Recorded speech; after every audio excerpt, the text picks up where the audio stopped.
வணக்கம். சீதாஸ் பேஜஸ் எல்லோரும் பார்த்துருப்பீங்க. பிக் பாஸ் சீசன் 8 யார் ஆங்கர் பண்ண போகிறாங்க அப்படின்றது வந்துருச்சு. விஜய் சேதுபதி அவர்கள் தான் தொகுத்து வழங்க போகிறார் அப்படின்றது நமக்கு வந்திருக்கு.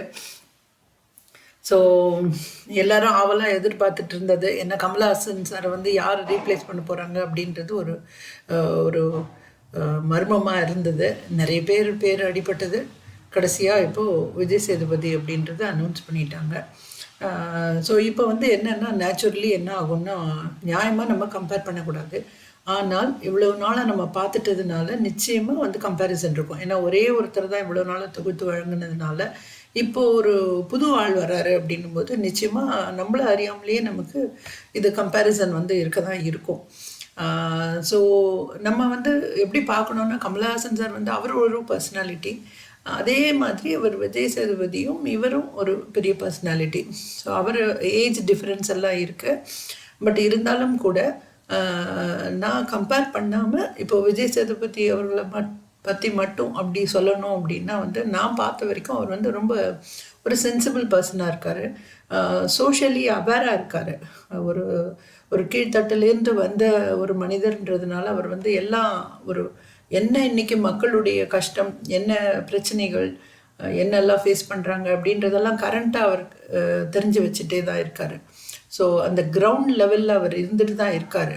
ஸோ அதனால் நான் ரொம்ப எதிர்பார்ப்போடு தான் நான் இதை பார்க்குறேன்.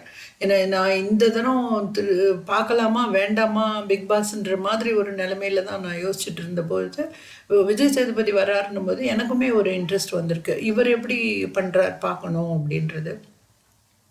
அவர் கமல்ஹாசன் நிறைய படிப்பார், அதனால் நிறைய புத்தகம் அறிமுகப்படுத்தினார், அந்த மாதிரிலாம் பண்ணிகிட்டு இருந்தார். பட் இவருடைய ஹேண்ட்லிங் வேறு மாதிரி இருக்கலாம். கட்டாயமாக அதே மாதிரி இருக்கணுன்ற கட்டாயம் கிடையாது. ஸோ இவருடைய ஹேண்ட்லிங் வேறு மாதிரி தான் இருக்கும். பட் இந்த மனித உறவுகளை எப்படி மதிக்கிறாரு, மனித உறவுகளை எப்படி ஹேண்டில் பண்ணுறாரு, ஒரு இஷ்யூவை எப்படி ஹேண்டில் பண்ணுறாரு, எப்படி எந்த மாதிரி வழி நடத்துகிறாரு அப்படின்றதெல்லாம் ரொம்ப முக்கியம்.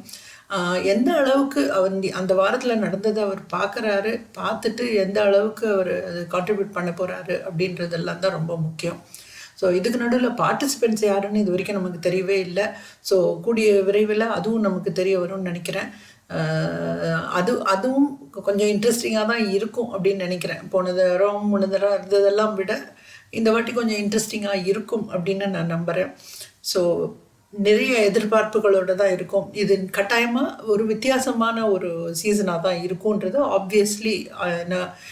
இவரே மாறி இருக்காருன்னும் பொழுது நிச்சயமாக எவ்ரி இயர் இவங்களுமே மாற்றிட்டே தான் வருவாங்க. பிக் பாஸுமே ஒரு சீசன்லேயும் ஏதாவது ஒரு சேஞ்சஸ் இருந்துட்டு தான் இருக்கும். ஸோ இந்த சீசன்லேயும் சில சேஞ்சஸ் இருக்கும். ப்ளஸ் நம்ம மெயினான ஒரு மனிதர் மாறி இருக்கார் அப்படின்றது இன்னுமே ஒரு வித்தியாசமான ஒரு முயற்சி தான் இது. ஸோ இது எப்படி இருக்க போகுது அப்படின்றத நம்ம கூடிய விரைவில் பார்க்கலாம். நான் அப்டேட் வேறு வரும்பொழுது நான் திருப்பியும் யாரெல்லாம் பார்ட்டிசிபெண்ட்ஸாக இருக்கலாம் அப்படின்னெல்லாம் வரும்பொழுது நான் திருப்பியும் இன்னொரு ப்ரோக்ராமில் அதை சொல்கிறேன்.